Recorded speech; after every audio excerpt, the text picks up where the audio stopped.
Hello दोस्तों, नमस्कार। आप लोग का स्वागत है हमारे चैनल पर। ये राम विवाह गीत है, तो आप लोग लाइक करी, शेयर करी, सब्सक्राइब भी करी।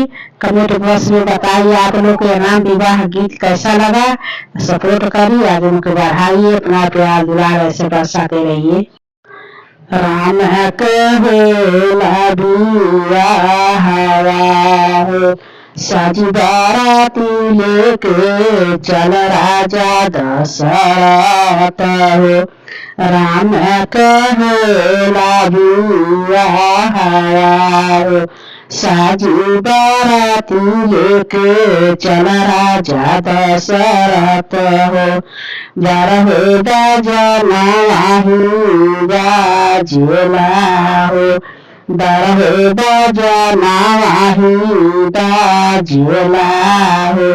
बीच महालिया में नाच नाचनिया हो, बीच महालिया में नाच नाचनिया हो।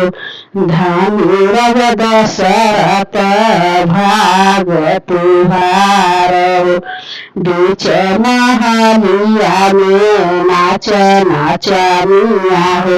धनी राजा दशरथ भाग तुहार हो। जाई बरातिया जनकपुर पहुँचहु, जाई बरातिया जनकपुर पहुँचहु। गलियन में दुआर जी, गलियन में दुआर जी।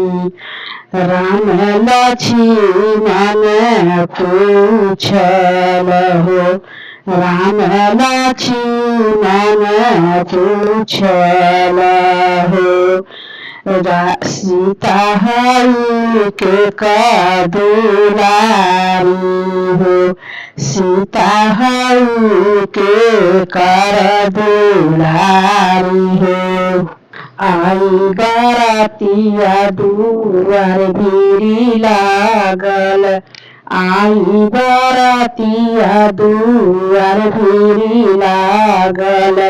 लागी गईल चांदनी जी, लागी गईल चांदनी जी। सबके निहारेला राती बाराती हो, सबके निहारेला राती बाराती हो। सासू निहारेली दामाद जी, सासू निहारेली दामाद जी। दुल्हे के माथे तिलक भल सोहला, दुल्हे के माथे तिलक भल सोहला। सासू देख के मुस्काली हो, सासू देखी के मुस्काली हो। करिया ही टीका लगाए सासू हो, नजर न लागे दुलारू के हो। करिया ही टीका लगाए सासू हो, नजर न लागे दुलारू के हो। करिया ही टीका लगाई सासू हो, नजर न लागे दुलारू के हो। करिया ही टीका लगाई सासू हो, नजर न लागे दुलारू के हो।